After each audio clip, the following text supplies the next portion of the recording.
No século XIX, os museus de ciência no Brasil estavam ligados, em geral, ao campo de história natural e funcionavam como espaços de preservação de objetos e coleções, com exposições mais contemplativas. Era o caso do Real Horto, atual Jardim Botânico, e do Museu Real, no Rio de Janeiro, do Museu Emílio Guilde, no estado do Pará, e do Museu do Ouro, em Minas Gerais.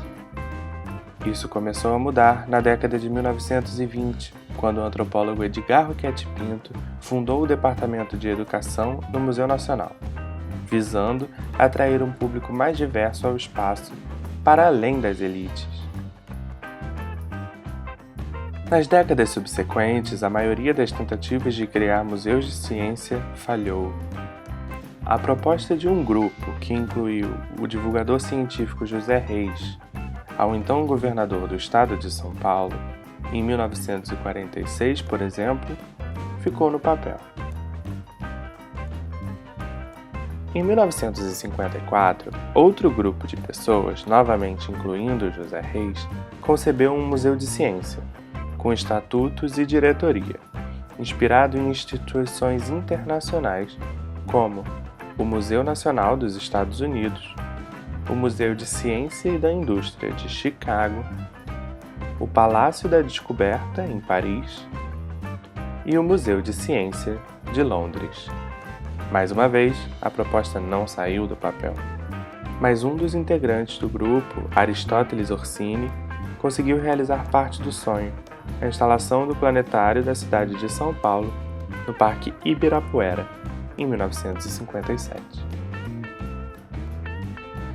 Ainda na década de 1950, o cientista Carlos Chagas Filho propôs ao governo fluminense a fundação de um museu de ciência na Universidade Federal do Rio de Janeiro, visando divulgar o conhecimento científico e complementar a educação escolar, mas a instituição nunca foi construída. O mesmo ocorreu na Universidade de Brasília, que, desde a sua criação, em 1962, abriga planos de um museu de ciência. Esse espaço foi oficializado no papel, em 2014, mas ainda não foi construído. Em 1961, um planetário foi criado na Escola Naval do Rio de Janeiro, voltado à educação na instituição e aberto ao público geral 2 vezes por semana. O Planetário do Rio de Janeiro e o Planetário da Universidade Federal de Goiás foram construídos em 1970, e nos anos subsequentes foram inaugurados planetários em Florianópolis, Santa Maria, Porto Alegre, Brasília e Curitiba. Em 1979, o primeiro museu interativo brasileiro foi criado na Bahia, o Museu de Ciência e Tecnologia.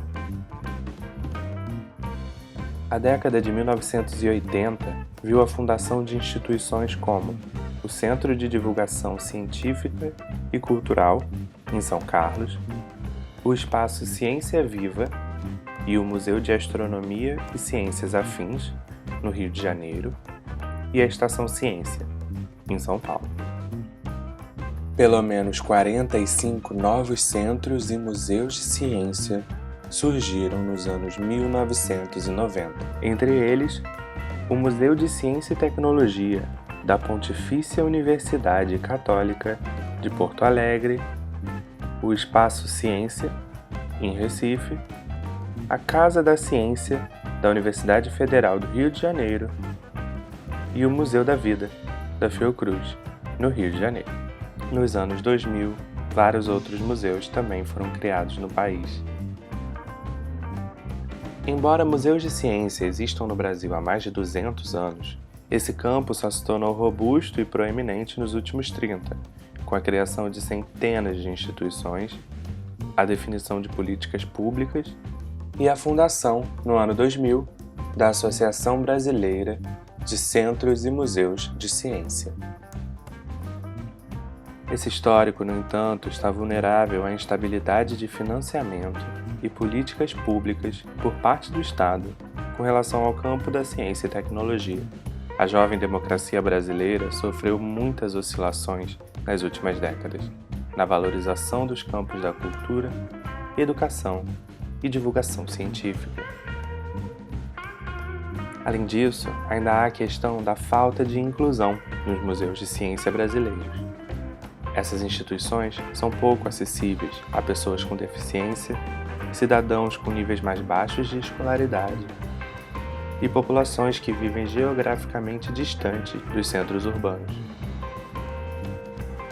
Na primeira década do século XXI, muitos esforços foram feitos em relação à inclusão social e ao desenvolvimento da divulgação científica, mas a interrupção das políticas de fomento nos últimos anos causou um profundo impacto na área. A falta de preservação e conservação, a descontinuidade de estudos e pesquisas e até mesmo o fechamento de instituições.